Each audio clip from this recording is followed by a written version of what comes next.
السلام علیکم۔ ارسل story tailor کو دیکھنے والے اور نئے آنے والے تمام موجود صارفین کو خوش آمدید۔ آج کی اس کہانی میں آپ کو حضرت ایوب علیہ السلام کی مکمل زندگی جو قرآن میں بیان کی گئی ہے کے بارے میں بتاؤں گا۔ تو ویڈیو شروع کرنے سے پہلے آپ سے گزارش ہے کہ میرے چینل کو سبسکرائب کریں اور بیل آئیکن کو ضرور دبائیں۔ تو چلیے کہانی شروع کرتے ہیں۔ سب سے پہلے ہم بات کریں گے وہ کس گھرانے سے تعلق رکھتے تھے۔ پہلی رائے سب سے زیادہ معتبر ہے، وہ ابراہیم کی اولاد میں سے تھے، وہ ابراہیم علیہ السلام کی سی اولاد میں سے تھے۔ اللہ تعالیٰ نے اعلان فرمایا ہے قرآن مجید میں، یہ ہماری دلیل تھی جو ہم نے ابراہیم کو ان کی قوم کے خلاف دی۔ ہم جس کو چاہتے ہیں درجات بلند کرتے ہیں، یقیناً آپ کا رب بڑی حکمت والا سب کچھ جاننے والا ہے۔ اور ہم نے اسے اسحاق اور یعقوب علیہ السلام عطا کیے، ان میں سے ہر ایک کو ہم نے ہدایت دی، اور اس سے پہلے ہم نے نوح کو ہدایت دی، اور ان کی اولاد میں سے داؤد، سلیمان، ایوب، یوسف اور موسیٰ علیہ السلام نے نیکی کی۔ ایوب علیہ السلام کی تعریف جو قرآن میں بیان کی گئی ہے اب میں آپ کو بتاتا ہوں۔ اللہ تعالیٰ نے قرآن مجید میں اپنے عبادت گزار ایوب کی تعریف کی ہے۔ کہا گیا ہے کہ واقعی ہم نے اسے صابر پایا، کتنا اچھا بندہ ہے، بے شک وہ توبہ کر کے ہماری طرف لوٹنے والا تھا۔ ایوب علیہ السلام نے توبہ کی، اللہ کو شکر، صبر اور استقامت کے ساتھ یاد کیا، یہ اس کی نجات کا سبب اور اللہ کی حمد و ثنا کا راز تھا۔ فرشتوں کا ایک گروہ اللہ کی دوسری انسانی مخلوقات کے بارے میں بحث کر رہا تھا کہ کس طرح عاجزی کرنے والوں نے اللہ کی رضا حاصل کی، جبکہ تکبر کرنے والوں کو اللہ کی ناراضگی کا سامنا کرنا پڑا۔ ایک فرشتے نے کہا، آج زمین پر سب سے بہترین مخلوق ایوب علیہ السلام ہے، ایک اعلیٰ کردار کا آدمی ہے جو بہت صبر کرتا ہے اور ہمیشہ اپنے رب کو یاد کرتا ہے۔ وہ اللہ کے بندوں کے لیے ایک بہترین نمونہ ہے۔ اس کے بدلے میں اس کے رب نے اسے لمبی عمر اور فراوانی سے نوازا ہے۔ نیز مساکینوں اور مسکینوں اس کی خوش نصیبی میں حصہ ڈالتے ہیں۔ وہ غریبوں کو کھانا کھلاتا ہے اور مفت کپڑے خریدتا ہے۔ جو لوگ اس کا صدقہ وصول کرتے ہیں وہ محسوس کرتے ہیں کہ وہ اس پر احسان کر رہے ہیں، کیونکہ وہ اتنا مہربان اور نرم ہے۔ اب ہم بات کریں گے ابلیس کا ایوب علیہ السلام سے حسد۔ یہ سب سن کر ابلیس غضبناک ہو گیا۔ اس نے ایوب علیہ السلام کو بدعنوانی اور کفر کی طرف مائل کرنے کا منصوبہ بنایا، تو اس نے اس کی طرف جلدی کی۔ اس نے زندگی کی اچھی چیزوں کے بارے میں سرگوشی کر کے ایوب علیہ السلام کو اپنی دعاؤں سے ہٹانے کی کوشش کی، لیکن ایوب علیہ السلام ایک سچے مومن تھے اور برے خیالات کو اس کی طرف مائل نہیں ہونے دیتے تھے۔ اس نے ابلیس کو اور بھی پریشان کر دیا، یوں وہ ایوب علیہ السلام سے اور بھی نفرت کرنے لگا۔ ابلیس ایوب کی دولت کو تباہ کرنے کا ارادہ کرتا ہے۔ ابلیس نے اللہ سے ایوب کی شکایت کی۔ انہوں نے کہا کہ اگرچہ وہ مسلسل اللہ کی تسبیح کر رہے ہیں، وہ اپنے خلوص سے نہیں بلکہ اللہ کو راضی کرنے کے لیے کر رہے ہیں، تاکہ ان کی دولت چھین لی نہ جائے۔ یہ سب دکھلاوا ہے، لالچ سے بابر۔ اگر تم اس کا مال نکال دو گے تو تم دیکھو گے کہ اس کی زبان تمہارا نام نہیں لے گی اور اس کی نمازیں بند ہو جائیں گی۔ ابلیس نے ایسا اللہ تعالیٰ کو کہا۔ اللہ نے ابلیس کو بتایا کہ ایوب علیہ السلام اس کی مخلص ترین بندوں میں سے ایک تھا۔ اس نے احسانات کی وجہ سے اس کی عبادت نہیں کی، اس کی عبادات اس کے دل سے نکلی ہیں اور اس کا مادی چیزوں سے کوئی تعلق نہیں۔ لیکن ابلیس کو ایوب علیہ السلام کے اخلاص اور صبر کی گہرائی کو ثابت کرنے کے لیے اللہ نے اسے اجازت دی کہ وہ اس کے مددگاروں نے ایوب کی دولت سے جو چاہا وہ کرے۔ ابلیس بہت خوش تھا۔ اس نے اپنے مددگاروں کو اکٹھا کیا اور ایوب کے مویشیوں، نوکروں اور کھیتوں کو تباہ کرنے کا ارادہ کیا، یہاں تک کہ اس کے پاس کوئی مال نہیں بچا۔ خوشی میں ہاتھ رگڑتے ہوئے ابلیس کا ایک عقل مند بوڑھے کے بھیس میں ایوب علیہ السلام کے سامنے حاضر ہوا اور اس سے کہا، تمہارا سارا مال ضائع ہو گیا۔ کچھ لوگ کہتے ہیں کہ تم نے بہت زیادہ صدقہ دیا اور تم اللہ سے مسلسل دعائیں مانگ کر اپنا وقت ضائع کر رہے ہو۔ دوسرے کہتے ہیں کہ اللہ نے یہ تمہارے دشمنوں کو خوش کرنے کے لیے تم پر لایا ہے۔ اگر اللہ کے پاس نقصان سے بچنے کی طاقت ہوتی تو وہ تمہارا مال کی حفاظت کرتا۔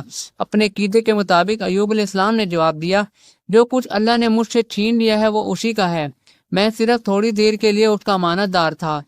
وہ جسے چاہتا ہے دیتا ہے اور جسے چاہتا ہے روک دیتا ہے۔ ان الفاظ کے ساتھ ایوب علیہ السلام نے دوبارہ اپنے رب کو سجدہ کیا۔ اب ہم بات کریں گے جب ابلیس نے ایوب علیہ السلام کی اولاد کو تباہ کر دیا۔ یہ دیکھ کر ابلیس کو مایوسی ہوئی۔ چنانچہ اس نے دوبارہ اللہ کو مخاطب کیا، میں نے ایوب علیہ السلام سے اس کا سارا مال چھین لیا، لیکن وہ پھر بھی تیرا شکر ادا کرتا ہے، لیکن وہ صرف اپنی مایوسی کو چھپا رہا ہے، کیونکہ وہ اپنی بہت سی اولادوں سے بڑا ذخیرہ کرتا ہے۔ والدین کا اصل امتحان اس کی اولاد سے ہوتا ہے۔ آپ دیکھیں گے کہ ملازمت آپ کو کیسے رد کرے گی۔ اللہ نے ابلیس کو اختیار دیا، لیکن اسے خبردار کیا کہ اس سے ایوب کے رب پر ایمان اور اس کے صبر میں کمی نہیں آئے گی۔ ابلیس نے پھر اپنے مددگاروں کو جمع کیا اور اپنے برے کاموں کا آغاز کیا۔ اس نے ان کے گھر کے چشمے کو بلایا جس میں ایوب علیہ السلام کے بچے رہ رہے تھے، اور عمارت کو گرا کر بھیج دیا جس سے وہ سب ہلاک ہو گئے۔ پھر وہ ایک آدمی کے بھیس میں ایوب علیہ السلام کے پاس گیا جو اس سے ہمدردی کرنے آیا تھا۔ تسلی بخش لہجے میں اس نے ایوب علیہ السلام سے کہا، آپ کے بچے جن حالات میں مرے وہ افسوسناک تھے، یقیناً آپ کا رب آپ کو آپ کی تمام دعاؤں کا صحیح صلہ نہیں دے رہا ہے۔ یہ کہہ کر ابلیس بے چینی سے انتظار کرنے لگا کہ ایوب اب اللہ کو رد کرنے کے لیے تیار ہے، لیکن پھر ایوب علیہ السلام نے جواب دیا کہ اسے مایوس کیا، اللہ کبھی دیتا ہے اور کبھی لیتا ہے، وہ ہمارے اعمال سے کبھی راضی اور کبھی ناراض ہوتا ہے، چاہے کوئی چیز میرے لیے فائدہ مند ہو یا نقصان دہ، میں اپنے یقین پر قائم رہوں گا اور اپنے خالق کا شکر گزار رہوں گا۔ پھر ایوب علیہ السلام نے اپنے رب کو سجدہ کیا، اس پر ابلیس سخت پریشان ہوا۔ اب ہم بات کریں گے ابلیس ایوب کی صحت کو تباہ کرتا ہے۔ ابلیس نے اللہ کو پکارا ہے، میرے رب ایوب کی دولت ختم ہو گئی، اس کے بچے مر چکے ہیں اور وہ ابھی تک جسم میں تندرست ہے، اور جب تک وہ صحت مند ہے وہ اپنی دولت دوبارہ حاصل کرنے اور مزید اولاد پیدا کرنے کی امید سے تیری عبادت کرتا رہے گا۔ مجھے اس کی جسم پر اختیار عطا فرما تاکہ میں اسے کمزور کر دوں، وہ یقیناً تیری عبادت سے غافل ہو جائے گا اور اس طرح نافرمان ہو جائے گا۔ اللہ ابلیس کو سبق سکھانا چاہتا تھا کہ وہ اپنے رب کا مخلص بندہ تھا، اس لیے اس نے ابلیس کی تیسری درخواست منظور کی، لیکن ایک شرط رکھی کہ میں تمہیں اس کے جسم پر اختیار دیتا ہوں لیکن اس کی روح، عقل یا دل پر نہیں، کیونکہ ان جگہوں میں میرا اور میرے دین کا علم رہتا ہے۔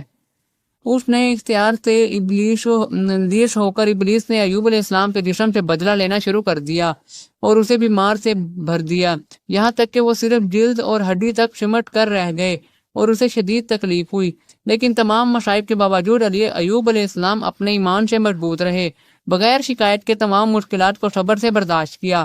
اللہ کا نیک بندہ مایوس نہیں ہوا اور نہ ہی دوسروں کی مدد کے لیے رجوع ہوا، بلکہ اللہ کی رحمت پر امید رہا، یہاں تک کہ قریبی رشتہ داروں اور دوستوں نے اسے چھوڑ دیا، صرف اس کی مہربانی محبت کرنے والی بیوی ان کے ساتھ رہی، اس کی ضرورت کے وقت اس نے اس پر مہربانی کی اور اس کی دیکھ بھال کی، وہ کئی سالوں کے مصائب میں ان کی واحد ساتھی اور تسلی دینے والی رہی۔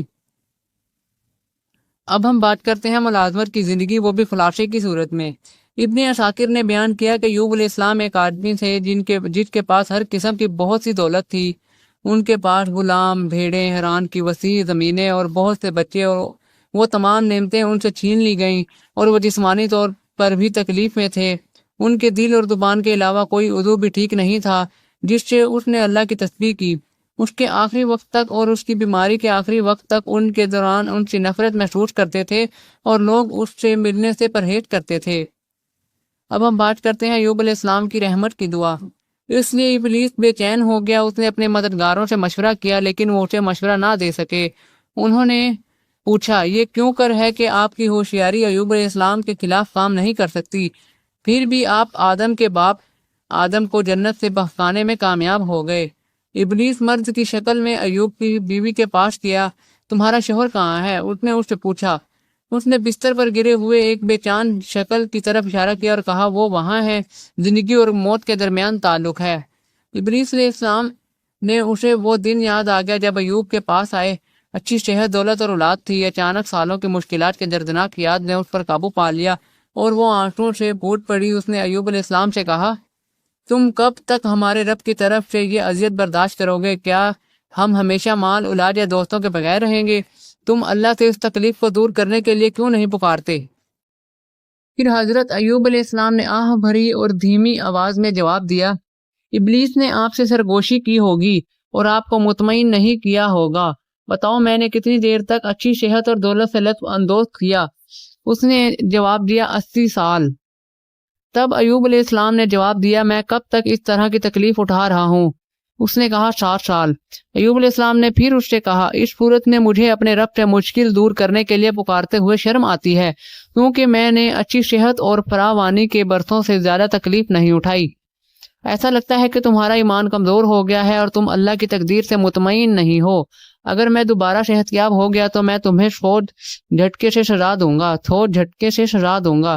اس دن سے میں نے تمہارے ہاتھ سے کچھ کھایا نہ پی لیا، اکیلا، اور میرا رب میرے ساتھ جو چاہے کرے۔ اب ہم بات کریں گے کہ ملازمت کی صحت بحال ہو گئی۔ ہلک کر اور بھاری دل کے ساتھ روتے ہوئے اس کے پاس اسے چھوڑ کر کہیں اور پناہ لینے کے سوا کوئی چارہ نہیں تھا۔ اس بے بس حالت میں ایوب علیہ السلام نے اللہ کی طرف رجوع کیا، شکایت کرنے کے لیے نہیں بلکہ اس کی رحمت کے لیے۔ بے شک مجھے مصیبت نے پکڑ لیا ہے اور تو سب پر رحم کرنے والا ہے۔ تو ہم نے اس کی پکار پر لبیک کہا اور اس پر جو تکلیف تھی اسے دور کر دیا، اور اس کے گھر والوں کو جو وہ کھو گیا تھا واپس کر دیا، اور ان کے ساتھ اپنی طرف سے رحمت اور ہماری عبادت کرنے والوں کے لیے نصیحت ہے۔ اللہ تعالیٰ نے یہ بھی ہدایت فرمائی، ہمارے بندے ایوب علیہ السلام کو یاد کرو جب اس نے اپنے رب کو پکارا کہ بے شک شیطان نے مجھے تکلیف، میری صحت کو کھو کر اور عذاب میرے مال سے محروم کر کے چھو لیا ہے۔ اللہ نے اس سے کہا اپنے پاؤں سے زمین پر مارو، یہ دھونے کے لیے پانی کا چشمہ ہے اور ٹھنڈا کرنے والا اور تازہ مشروب ہے۔ اور ہم نے اسے اس کے اہل و عیال کو واپس کر دیا اور ان کے ساتھ اس جیسی اور بھی اپنی طرف سے رحمت اور سمجھنے والوں کے لیے نصیحت کے طور پر عطا کر دیا۔ ایوب علیہ السلام نے اطاعت کی اور تقریباً فوراً ہی اس کی صحت بحال ہو گئی۔ دریں اثنا ان کی وفادار بیوی اپنے شوہر سے علیحدگی کو مزید برداشت نہیں کر سکتی تھی اور اس کی خدمت کرنے کی خواہش رکھتے ہوئے ان سے معافی مانگنے کے لیے ان کے پاس واپس آ گئی، اور اس کے گھر میں داخل ہونے پر وہ اس اچانک تبدیلی پر حیران رہ گئی۔ جب دوبارہ صحت مند ہو گئے تھے اور اس نے انہیں گلے لگایا اور اللہ کی رحمت کا شکر ادا کیا۔ ایوب علیہ السلام کو کوئی فکر نہیں تھی، کیونکہ اس نے حلف لیا تھا کہ اگر وہ صحت یاب ہو جائے تو اسے 100 جھٹکے لگائے گا، لیکن وہ اسے تکلیف دینے کے کوئی خواہش نہیں رکھتے تھے۔ وہ جانتے تھے کہ اگر اس نے قسم پوری نہ کی تو وہ اللہ کے وعدہ خلافی کا مجرم ہوں گے، لہذا اپنی حکمت اور رحمت میں اللہ تعالیٰ نے اپنے وفادار بندے کی مدد کے لیے آیا اور اسے نصیحت کی، اپنے ہاتھ میں پتلی گھاس کا ایک گھٹا لے اور اس سے اپنی بیوی کو مارو اور اپنی قسم نہ توڑنا۔ واقعی ہم نے اسے صابر پایا، کتنا اچھا بندہ ہے، بے شک وہ توبہ کر کے ہماری طرف لوٹنے والا تھا۔ ابو ہریرہ رضی اللہ تعالیٰ عنہ بیان کرتے ہیں کہ رسول اللہ صلی اللہ علیہ وآلہ وسلم نے فرمایا، جب ایوب ننگا تھا، نہا رہا تھا، سونے کی ٹیڈیوں کا ایک غمول اس پر گرا اور وہ شروع ہوا انہیں اپنے لباس میں جمع کرنا۔ اس کے رب نے اسے پکارا، اے ایوب، کیا میں نے تجھے اتنا امیر نہیں بنا دیا؟ اس کی ضرورت ہے جو تم دیکھ رہے ہو۔ اس نے کہا، ہاں میرے رب، لیکن میں تیری نعمتوں سے پرہیز نہیں کر سکتا۔ تو دوستو، یہ تھی حضرت ایوب علیہ السلام کی کہانی۔ اگر اس میں کوئی غلطی صحیح ہوئی ہو تو اللہ تعالیٰ ہمیں معاف فرمائے، اور آپ سے گزارش ہے کہ پلیز یار میرے چینل کو سبسکرائب کر دیں یار، اتنی محنت کرتا ہوں تو سبسکرائب تو کر دیا کریں۔ تو ملتے ہیں اب اگلی ویڈیو میں، اپنا خوب خیال رکھیں۔ تو خدا حافظ۔